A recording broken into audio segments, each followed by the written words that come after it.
5 things to ask about emergency savings. One of the most important steps in financial planning is to set up an emergency fund. Based sa mga natutunan ko from IMG, setting up an emergency fund ay panglimang step sa pag-build ng financial foundation. I want to share in this video the 5 things to ask about emergency savings so that we will know why it is important in order to achieve financial freedom. Let's go to the first question. Why should you need to set up an emergency savings?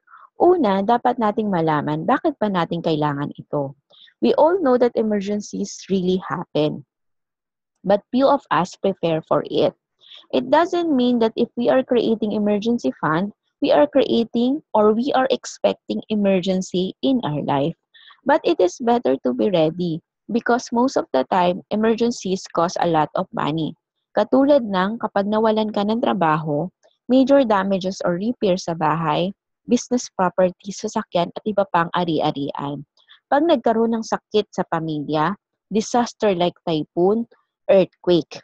And among these reasons, the most common reason why we need to set up an emergency fund is job loss.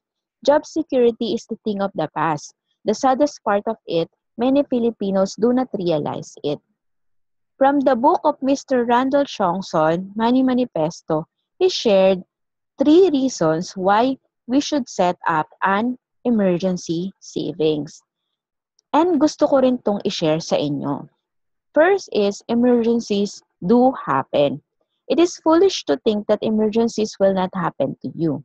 As time goes on, you realize that things do come up that you have not planned for, and you're going to have to provide for them. Things do happen and they won't happen at a convenient time. In short, may mga emergency talaga na mangyayari. Second, relieve stress. Having an emergency fund has an added bonus, that is peace of mind. You will feel relieved because you no longer have to worry about most small emergencies. Once you get your larger emergency fund saved, you won't have to worry about paying for most large ones either. Di ka na mag-worry kasi may buffer fund ka na. Third is risk reduction. When you have established an emergency fund along with other important things like fire insurance, non-life insurance, and health insurance, you have a lot less risk of unfortunate things happening. You will also be less likely to go into debt or utang. In other words, you're making sound decisions to plan for problems before they actually happen. Di natin may iwasan ang risk pero pwede natin itong bawasan. Let's go to the second question. How much emergency savings do you need? I learned from IMG that we should set aside 3 to 6 months of our salary to help cope with emergencies and unexpected changes. However, for me, my emergency fund was based on my monthly expenses. Like for example, you are earning 50,000 a month, but you only spend 20,000 per month. So the difference of 30,000 can be invested so that it will earn interest, but only after you have created your emergency fund. Before starting on creating an emergency fund, it is best if you know how much you actually spend in a month. That's why it's really important to record your expenses daily so that you know how much you are going to save for it. The rule of thumb for emergency fund is 3 to 6 months of your monthly expenses. Maximum na ang 6 months. Let's go to the third question. How are you going to create an emergency savings? Alam kong mahirap sa simula, but we just have to do it. Why? Go back to number 1 question. What I did when I started saving for my emergency savings is I set aside 5% of my salary every cut-off and every time I receive incentive from IMG weekly. You may follow what I did. You may start at 1%, then 3%, and so on. You may also set aside fixed amount every month, like start at 200 pesos, then 500 pesos, and so on. Dave Ramsey suggests we do it baby steps. Set aside little money regularly into an emergency fund. Do it in stages like 1 week's worth of expenses first, then move to 2 weeks, 3 weeks, and so forth. You will notice later on you have developed the habit of saving money. Let's go to the fourth question. Where are you going to put your emergency savings? When I learned from IMG that emergency fund is vital to building a solid financial foundation, I decided to open a separate bank account specifically for my emergency fund.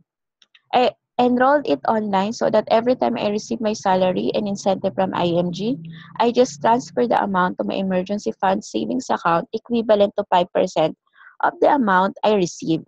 If you are comfortable with managing multiple accounts, a separate savings account for your emergency fund is good idea like what I did.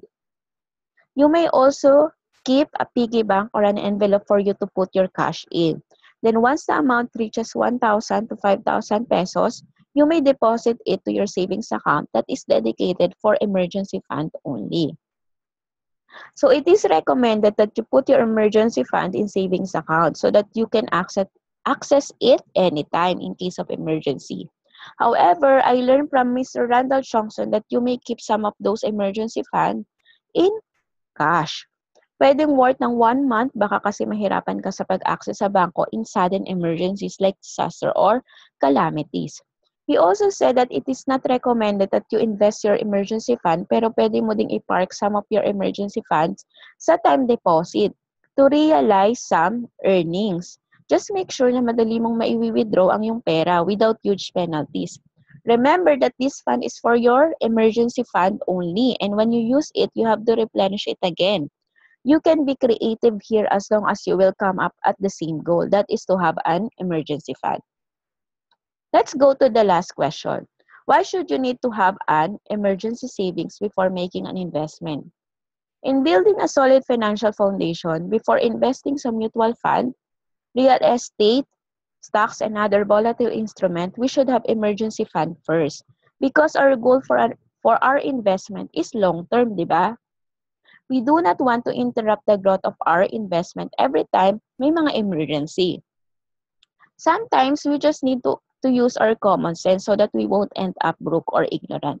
I've always been an advocate of financial literacy, and I believe that education is really important before making any investment. I believe that we should invest first in our own education to gain financial knowledge. To end this video, Randall Johnson said that financial education of many Filipinos, though improving, is still far from ideal.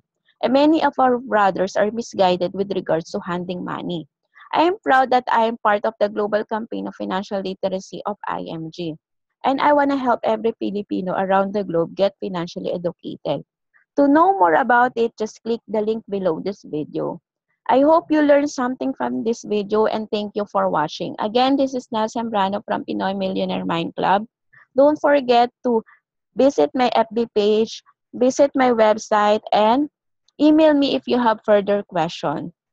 Let us always remember, you have a millionaire mind, Pinoy, gamitin po natin. Bye!